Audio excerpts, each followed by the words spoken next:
ஆய்வு செய்வதற்காக விண்ணுக்கு அனுப்பப்பட்ட ஆதித்யா L1 விண்கலம் 125 நாட்கள் பயணத்திற்கு பிறகு சூரியனுக்கு அப்பால் L1 புள்ளியில் இன்று மாலை நிலைநிறுத்தப்படுகிறது. இது 5 ஆண்டுகளுக்கு ஆய்வுப் பணிகளை மேற்கொள்ளும் என்று இஸ்ரோ தெரிவித்துள்ளது.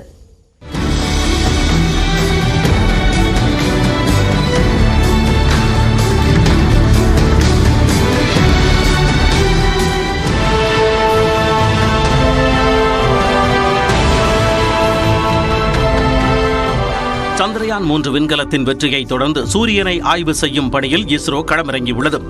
இதன் முதற்படியாக கடந்த செப்டம்பர் 2ஆம் தேதி ஆந்திர பிரதேச மாநிலம் ஸ்ரீஹரிகோட்டாவில் இருந்து PSLV XLC-57 ராக்கெட் மூலம் ஆதித்யா L1 என்ற விண்கலம் வெற்றிகரமாக விண்ணில் ஏவப்பட்டது. 3, 2, 1, 0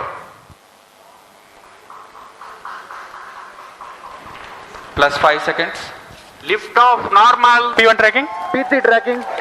Magnificent lift off of PSLV C-57 with Aditya L1 on board.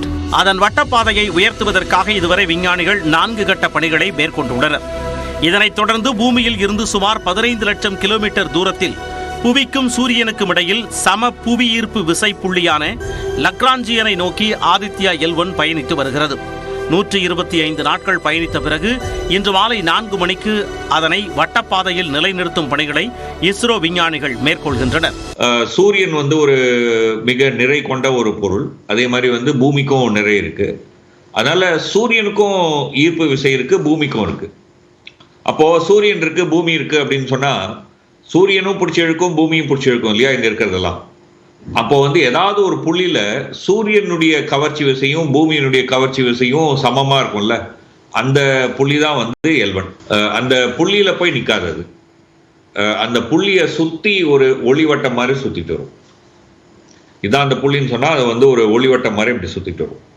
So இப்படி சுத்திட்டு வரும்போது சூரியனை பார்க்கலாம், சூரியனிலிருந்து கிடைச்ச தகவலை பூமி காட்டுவோம். சூரியனை பூமி சுற்றி வரும்போது அதற்கு ஏற்ப சூரியனை ஆதித்யா விண்கலமும் பின்தொடரும் வகையில் நிலைநிறுத்தப்பட உள்ளது.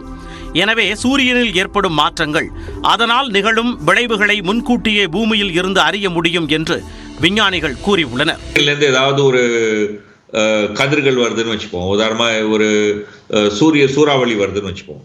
அந்த சூறாவளியை முதல்ல இந்த விண்கலம் உணர்ந்து பூமிக்கு முன்னாடியே தகவல் தெரிஞ்சுக்கலாம். மனிதர்களுக்கெல்லாம் எந்த ஆபத்தும் இல்லை, எந்த உயிருக்கும் எந்த ஆபத்தும் இல்லை. சூரிய புயல்னால அந்த மாதிரி ஆபத்துலாம் எதுவும் கிடையாது. ஆனால் என்ன ஆகும்னா தகவல் தொடர்பு பாதிக்கும். குறிப்பாக கப்பல்களுக்கிடையே இருக்கக்கூடிய தகவல் தொடர்பு, விமானத்தில் இருக்கக்கூடிய தகவல் தொடர்பு போன்றவைகள் பாதிப்பு ஏற்படும். GPS போன்றவைகளில் பாதிப்பு ஏற்படும். ஏற்கனவே சூரியனின் முழு வட்ட படங்களை ஆதித்யா L1 பூமிக்கு அனுப்பியுள்ளது. தொடர்ந்து அறிவியல் சோதனைகளுக்காக சூரியனின் பல்வேறு கோணங்களில் படங்களையும் ஆதித்யா விண்கலம் அனுப்ப உள்ளது. இதனால் விண்வெளியில் உலவும் செயற்கைக்கோள்களை பல்வேறு பாதிப்புகளில் இருந்து காப்பாற்ற முடியும் என்று விஞ்ஞானிகள் நம்பிக்கை தெரிவித்துள்ளனர்.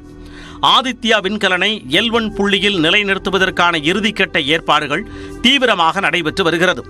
ஆதித்யா L1 விண்கலம் வெற்றிகரமாக நிலைநிறுத்தப்படும் பட்சத்தில் அடுத்த 5 ஆண்டுகளுக்கு சூரியனை பற்றி பல்வேறு சூடான தகவல்கள் நமக்கு கிடைக்கும் என்று எதிர்பார்க்கப்படுகிறது.